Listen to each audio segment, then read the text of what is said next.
Salam hormatly adamlar, sizi sahifamda hoş gördük. Bugün cemiň we tapawudyň bölünjiligi diýen temany geçeriz. Indi öýüşimize geçelim. Bize öýüşinde iki misal berilipdi. Olar 5, 10, 15, 20, 25 sanlaryň şu ýerde belirlenen sanlaryň haýsysynyň bölüjüsi, haýsysynyň bölüjüsi däldigini aýtmaldy we aşaky misalda hem şu ýokardaky birinji misalymyzyň tersi, ýagny haýsylary kratny, haýsylary kratny däldigini aýtmaldy. Indi ikisini hem bir misalda bir gezekde çözelim. İlki bilen 30 sany alalım. 30 diýen sanymyzyň bölüjlerini seledelim. 30 diýen sanymyz 1-e bölünýär, 2-e bölünýär, 3-e bölünýär, 5-e bölünýär, 6-a, 10-a, 15-e we 30-a bölünýär.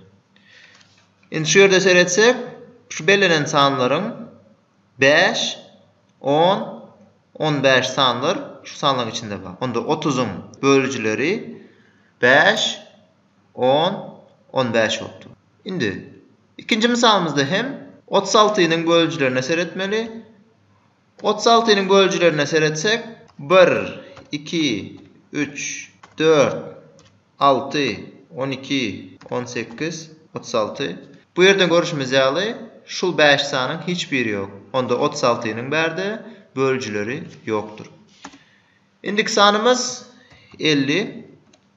50 diýenimiz 1, 2, 5, 10, 25, 50 ýaly sanlara bölünýär. Indi bulan arasyndan bize berilen sanlardan 5 we 10 we soňam 25 we 60 diýen sanymyz 1, 2, 3, 5, 6, 10, 15, 20, 30 ýaly bölüjleri bar. Bulardan 5, 10, 15, 20 sanlar şolaň arasynda bardyr. Ve 75 sanymyza seredýäs. 75 diýen sanymyz 1, 3, 5, 15, 25, 75 ýaly bölüjleri bardyr. Ve bularň arasynda hem 5, 15, 25 bölüjleri bar. Onda birinji misalymyzy işläp gutardyk. 30'un bölüjlerini tapdyk.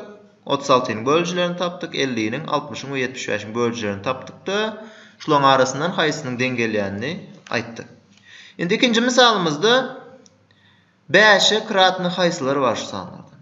Men şu ýerde 5'e kratny sanlar tapmak üçin bölüjleriniň arasynda 5 bar bolsa, onda şol 5'e kratny. Onda 30, 50, 60 we 75 5'e kratny.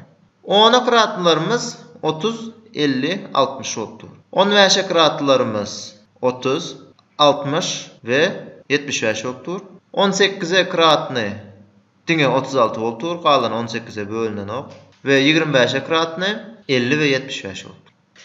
Indi cemiň we tapawudyň bölüjligi diýen temamyza geçelim. Cemiň bölüjligi ýa tapawudyň bölüjligi diýmek bu näli? Eger misal üçin bizde bu iki san berilen bolsa 10 ve 15. 10 diýen sanymyz hem 5'e bölünýär, 15 diýen sanymyz hem 5'e bölünýär. 10'y 15'e goşsam 25 bolýar. Onda cemim hem 5'e bölünýär. Edil şonuň ýaly tapawutdy. 15 hem 5'e bölünýär, 10 hem 5'e bölünýär. Onda 15 den men 10'y aýyrsam hem 5'e bölünýär. Görüşimiz ýaly 5 hem 5'e bölündi. Diňe iki san däl. Bir näçe san ulansak hem, misal üçin 14'ü goşýan 21'i goşýanam 35. Görüşimiz ýaly 14 hem 7'e bölünip dur, 21 hem 35 hem 7'e bölünip dur. Onda bulary goşsam 70 bolýar. 70 diýen sanymyz hem 7'e bölünip dur. Indi ýene bir soru ýüze çykýar. Eger biziň sanlarymyz şol bir sana bölünmese, olaryň jemi ve tapawudy şol sana bölünip bilermi? Muňa da misallara seredelim. Bize 21 ve 22 sanlar verilsin. Bu sanlaryň ikisi hem 5'e bölünen ok. Onda bularyň jemini hasaplasak 43 bolýar. 43 hem 5'e bölünmeýär. Ýene de bir misala seredelim. 22 ve 23 verilse bularyň jemi 45 bolýar. 22 de 5'e bölünmedi, 23 hem 5'e bölünmedi.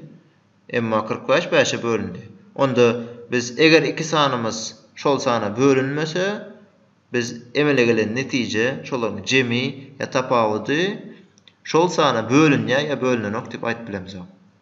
Sebäbi görüşimiz ýaly 21 bilen 22 bölünmedi, 5'e 43 hem bölünmedi. Emma 22 bilen 23 hem bölünmedi 5'e, 45 bölündü. Indi öýüşini belläp alın. Indi şu ýerde geçen temamyza degişli, jemiň we tapawnyň bölünjüligine degişli özüňizden bir 5 sanjyk mysal ýazjaňyz we bölünjüligi, jemiň bölünjüligini, tapawdyň bölünjüligini, şolaryň jeminiň bölünmedik ýagdaýyny, bölünen ýagdaýlaryň ählisini seredip geçiň we jogaplaryňyzy ýazyp görkeziň. Şunun bilen biz sapamyz geçip gutarýarys. Bolýa sag bolun, işleriňizde üstünlük arzu edin.